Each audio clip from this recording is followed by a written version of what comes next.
Model বা আমাৰ কোৰ্চবোৰত join হ'বলৈ হ'লে প্ৰথমতে তোমালোকে প্লে ষ্ট'ৰত যাবা। তোমাৰ মোবাইলত থকা প্লে ষ্ট'ৰত যাবা।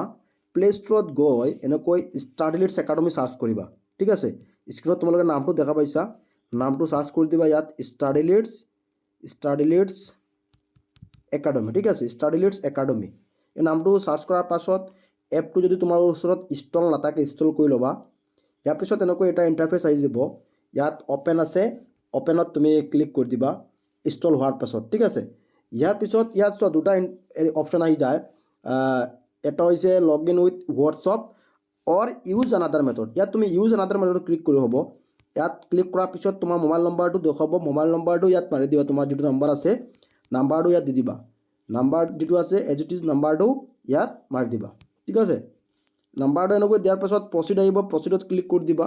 প্ৰচিডত ক্লিক কৰাৰ পাছতে তোমাৰ নাম্বাৰটোত এটা OTP যাব। ঠিক আছে, OTPটো ইয়াত ফিল কৰি দিবা, যিটো নাম্বাৰ দিছিলা তাতে OTPটো যাব। ঠিক আছে, OTPটো ইয়াত দিবা, OTPটো দিয়াৰ পিছত এনেকৈ ভেৰিফাই হৈ যাব। ভেৰিফাই হোৱাৰ পাছত ইয়াত চোৱা হাৰ্ষ শ্ৰীবাস্তৱ, ইয়াত তোমাৰ নাম দি দিবা। দিলে তোমাৰ নাম হৈছে ৰাহুল, ইয়াত ৰাহুল দি দিবা। তলত যে আহিছে EG হাৰ্ষ শ্ৰীবাস্তৱ, এইটো দিব নালাগে, ইমেইলটো দিব নালাগে। লেটছ গেট ষ্টাৰ্টেডত ক্লিক কৰি দিবা। এই 2 নম্বৰটো নিদি লেটছ গেট ষ্টাৰ্টেডত ক্লিক কৰি দিলে এপটো অ'পেন হৈ যাব। এতিয়া তুমি মডেল কুৱেশ্যনত জইন হ'লে এই মডেল কুৱেশ্যনত ক্লিক কৰিবা। ফুল কোৰ্চত জইন হ'লে ইয়াত ক্লিক কৰিবা। চ' এতিয়া ছেকেণ্ড ইয়াৰত ক্লিক কৰিবা। মডেলত জইন হ'লে চ' মডেল ইম্পৰ্টেণ্ট, এতিয়াৰ কাৰণে মডেলত ক্লিক কৰি দিবা। ইয়াত চোৱা মডেলখিনি আমাক দেখুৱাই দিছে কোনখন ছাবজেক্টত জইন হ'বা। যদি ইংলিছত জইন হ'ব বিচাৰা ইয়াত ইংলিছ আছে, ইংলিছত ক্লিক কৰি দিবা। ইংলিছত ক্লিক কৰাৰ পাছত ইয়াত ইংলিছৰ যিটো কোৰ্চ মডেল আছে দেখুৱাই দিব। তোমাৰ যদি মোবাইলত গুগল পে' ফোনপে' থাকে ইয়াত বাই নাওত ক্লিক কৰি পে'মেণ্ট কৰি তুমি জইন হ'ব পাৰিবা। আৰু যদি তোমাৰ মোবাইলত গুগল পে' বা ফোনপে' নাথাকে তুমি বেলেগ কোনো মোবাইলৰ পৰা পে'মেণ্টটো কৰিবা। স্ক্ৰীনত আমাৰ নাম্বাৰ দিয়া আছে, এই নাম্বাৰটোত SMS কৰিবা। মানে আমি এটা QR কোড দি দিম তোমাক, সেই QR কোডটোত পে'মেণ্ট কৰিও আমাৰ মডেলখনত জইন হ'ব পাৰিবা। আৰু যদি তোমাৰ মোবাইলত থাকে ডাইৰেক্ট ইয়াত বাই নাও আছে, বাই নাওত ক্লিক কৰি নেক্সট ইয়াত তোমাৰ গুগল পে' বা ফোনপে'ৰ অপশ্যন দেখুৱাব, সেইখিনিতে তুমি ক্লিক কৰি পে'টো কৰিব পাৰিবা। যদি তোমাৰ মোবাইলত গুগল পে' ফোনপে' নাই তুমি হেৰি কৰি দিবা, বেলেগ কাৰোবাৰ পৰা তুমি পে'মেণ্টটো কৰিব বিচাৰিছা তেতিয়াহ'লে হোৱাটছআপত আমাক SMS কৰিবা।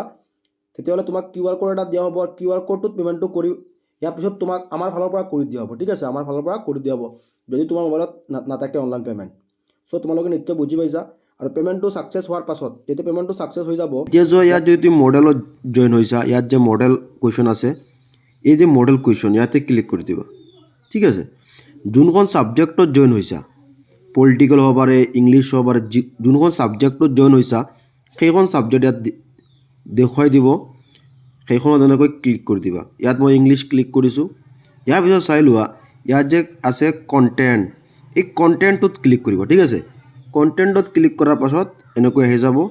ইয়াৰ পিছত ইয়াত তোমাৰ ফল্ডাৰবোৰ আহি যাব, পাৰ্ট 1 এনেকৈ PDF আহিব, PDFবোৰত ক্লিক কৰিবা। ঠিক আছে, কুৱেশ্যন আনচাৰবোৰ ওলাই আহি যাব। ঠিক আছে, ইয়াৰ পিছত তলত ভিডিঅ' আছে, ভিডিঅ'ত ক্লিক কৰিলে ভিডিঅ' আহি যাব। ঠিক তেনেদৰে বেলেগ ছাবজেক্ট যদি পলিটিকেল হওক বা এডুকেশ্যন হওক, যিকোনো ছাবজেক্টত এনেকৈ ছাবজেক্টবোৰত ক্লিক কৰিবা, কণ্টেণ্টত ক্লিক কৰিবা। এইটো আমাৰ ডেমো ভিডিঅ', সকলো কাৰণে ভিডিঅ'টো বনোৱা হৈছে। চ' তোমাৰ পলিটিকেল হ'ব পাৰে, এডুকেশ্যন হ'ব পাৰে, ইংলিছ হ'ব পাৰে, যোনখন ছাবজেক্ট হয় তাতে এনেকৈ ক্লিক কৰিলে আহি যাব।